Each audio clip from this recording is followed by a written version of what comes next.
What caught my eye this week? I think my favorite Shakespeare play is Coriolanus. It's certainly not the best Shakespeare play, but it's shot through with a bitter edge that appeals to my inner cynic.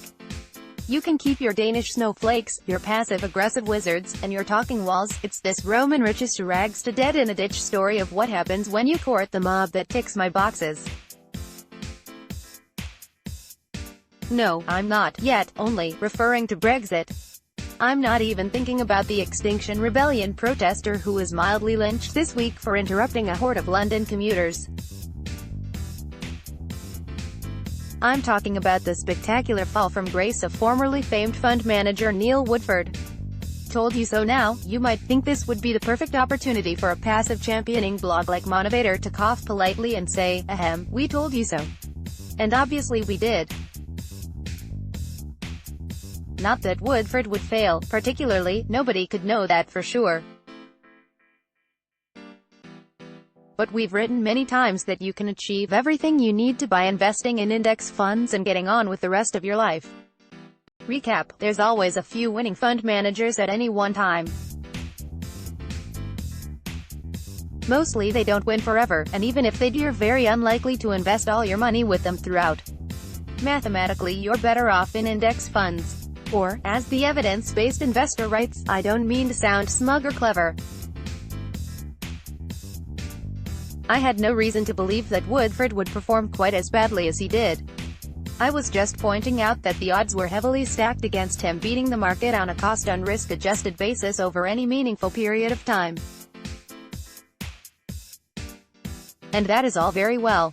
But plowing through outrage article after outrage article this week, I started to feel almost sorry for the bloke. Why oh why did he have to do different? Woodford's flagship fund is to be wound down, his second fund frozen, and his company is to be shut down. Winding up the big Woodford fund wasn't his choice, but to be honest it's a bit late for that.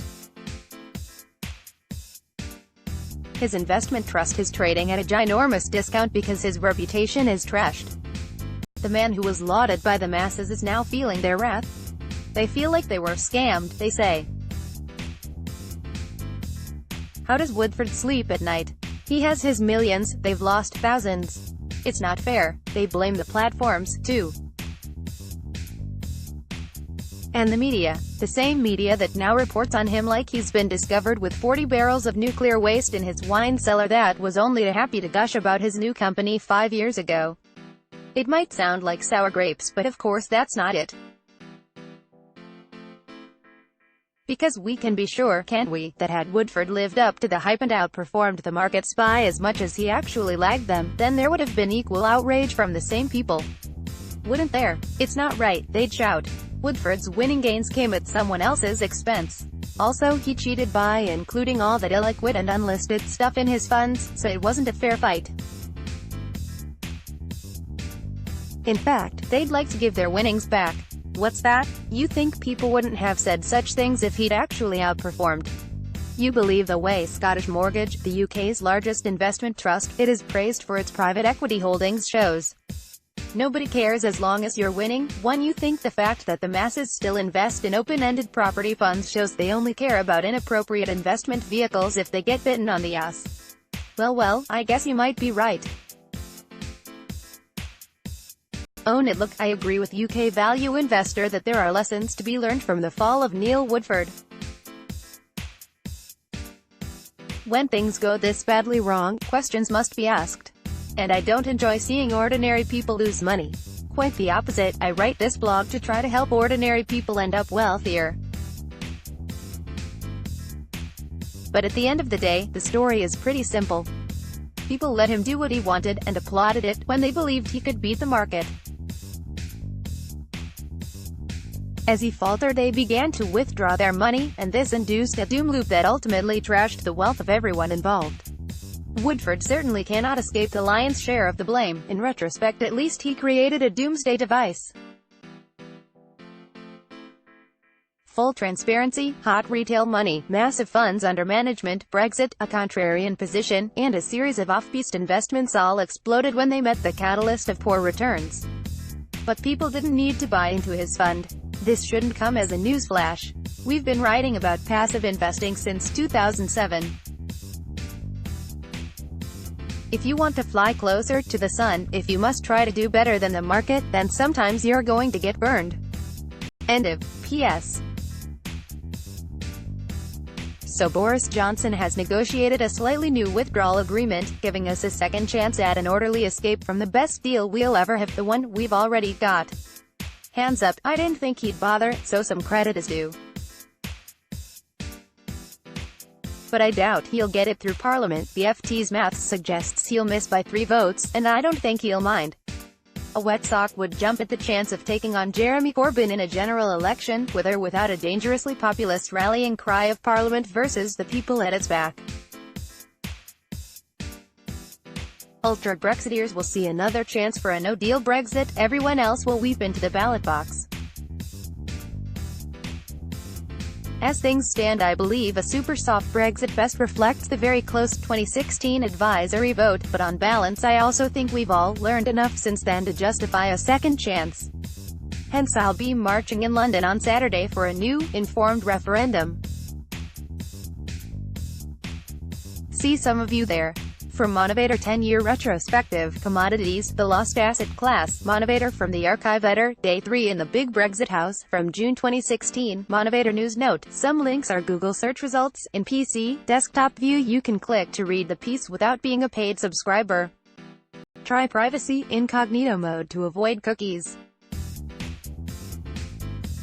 Consider subscribing if you read them a lot. 2 IMF warns world growth is at its slowest since the financial crisis. BBC state pension to rise by up to £343 a year in 2020, which interesting infographic showing what a £1 million pension pot will buy you annually. This is money for what it's worth. Respected fund house GMO mostly sees low returns ahead, or relevant investor products and services. HSBC and First Direct interest on regular savings accounts from 5% to 2.75%. This is money. How good are smart tech products, and will they save you money?